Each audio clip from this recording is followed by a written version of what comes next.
Good morning, boys and girls. Today, our topic is FAOL Principle of Management.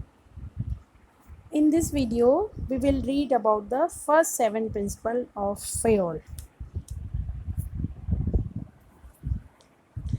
Henry Fayol France के एक economics हैं जिनकी फेओल administrative management theory बहुत प्रसिद्ध है. In the development of classical school of management thought, Fayol administrative theory provides an important link. There are 14 principles given by Fayol.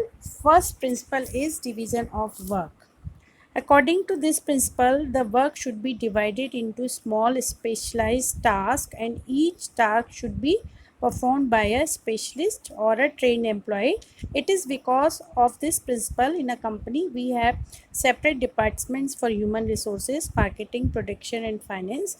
They collectively achieve the organization goals. Means according to Fayol इस principle के हिसाब से हमें अपनी एक organisation में काम का जो वर्क का डिवीज़न होना चाहिए.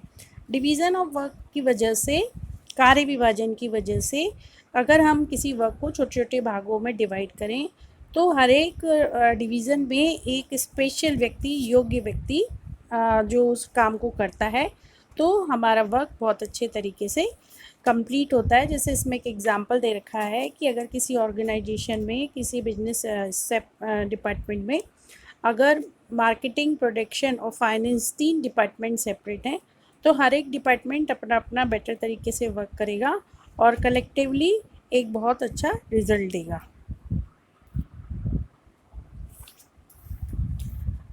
सेकेंड आ रहा है आपका authority and responsibility. Authority means is the right to give orders and obtain obedience, and responsibility means authority के साथ अपने वर्क को कंप्लीट करना. There are 2 types of authority. First is official authority, which is the authority to command, and second is personal authority, which is the authority means individual manager जो कि अपने काम को अच्छे तरीके से करता है. Responsibility means the obligation to perform the job assigned on time. Means इसमें फेओल के हिसाब से इस प्रिंसिपल में एक जिम्मेवारी और एक अधिकार, एक ऑर्डर और एक आज्ञा आपको जो दी जाती है एक वर्कर्स को, उसमें उसको पूरा करना अच्छे से.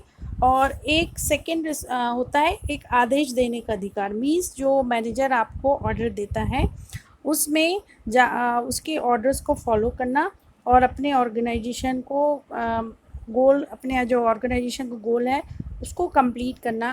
That is called authority and responsibility. Number 3 is discipline. Discipline जैसे कि वी ऑल नो मीन्स अनुशासन. अनुशासन, discipline is the obedience to organization rules and employment agreement which are necessary for the working of the organization. According to Fayol, discipline requires good superiors at all levels, clear and fair agreements and judicious applications of penalties. Means एक discipline के साथ कार्य करना और अपने rules and regulation जो code of conduct हैं अपने सर्विस के, उनका पालन करना और उसको, अनुशासन को पॉजिटिव वे में लेना, उस डिसिप्लिन को पॉजिटिव वे में लेना ही एक अच्छे वर्कर्स की निशानी होती है. Unity of command. Unity of command means आदेश की एकता. According to Fayol, there should be one and only one boss for every individual employee. Her organization में एक boss होता है. If an employee gets orders from 2 superiors at the same times, the principle of unity of command is violated. Means अगर प्रत्येक कर्मचारी के ऊपर एक अधिकारी होना चाहिए. यदि कोई कर्मचारी एक ही समय में 2 अधिकारियों को आदेश लेता है तो हो सकता है इससे आदेश की एकता का जो सीक्वेंस है वो उल्लंघन हो जाए, वायलेटेड हो जाए. सो फेओल का मानना है कि the principle of unity of command states that each participant is a formal organization should receive orders from and be responsible to only one superior. तो जो उसको ऑर्डर मिले वो एक अपने एक सुपीरियर के रिस्पॉन्सिबल हो. Dual subordination should be avoided. This is to prevent confusion regarding tasks to be done.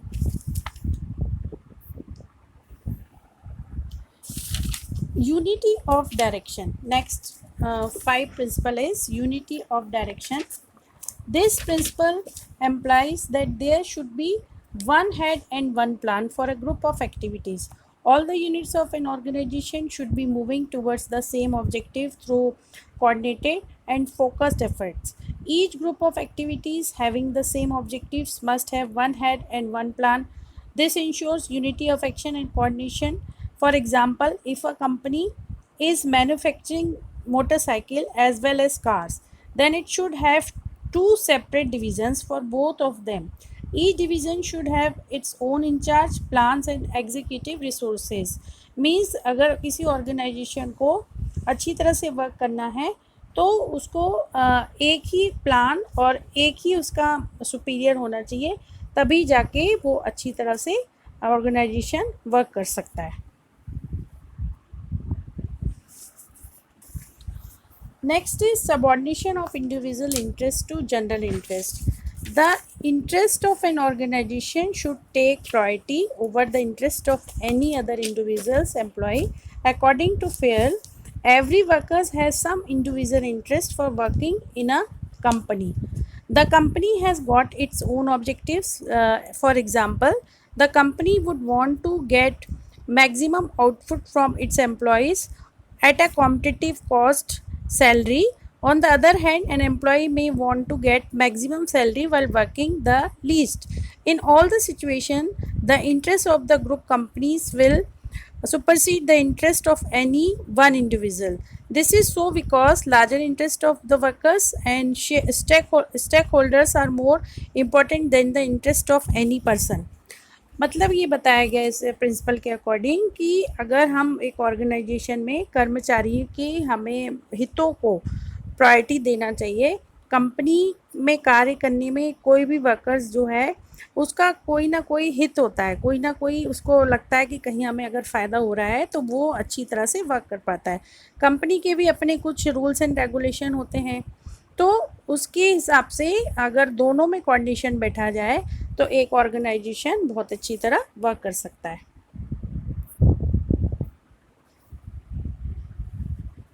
Remuneration means बताया गया है इसमें कि अगर कर्मचारियों को उनके कुछ प्रतिफल, अगर सपोज रिम्यूनरेशन एम्प्लॉयज़ का मीन्स होता है इसमें कि the overall pay and compensation should be fair to both employees and the organization should well work. The employee should be paid fair wages which should give them at least a reasonable standard of living. At the same time, it should be within the paying capacity of the company. In other words, remuneration should be just and equal so as to give maximum satisfaction to both employees and the organization. This will ensure कि good atmosphere, good relations between workers and management. मतलब अगर काम करने के बाद workers को प्रतिफल उसको अच्छा मिले तो एक गुड एटमॉस्फेयर और अच्छे तरीके से वर्कर्स अपना बेस्ट दे सकते हैं. नेक्स्ट वीडियो में हम नेक्स्ट जो 7 और प्रिंसिपल हैं उसके बारे में डिस्कस करेंगे.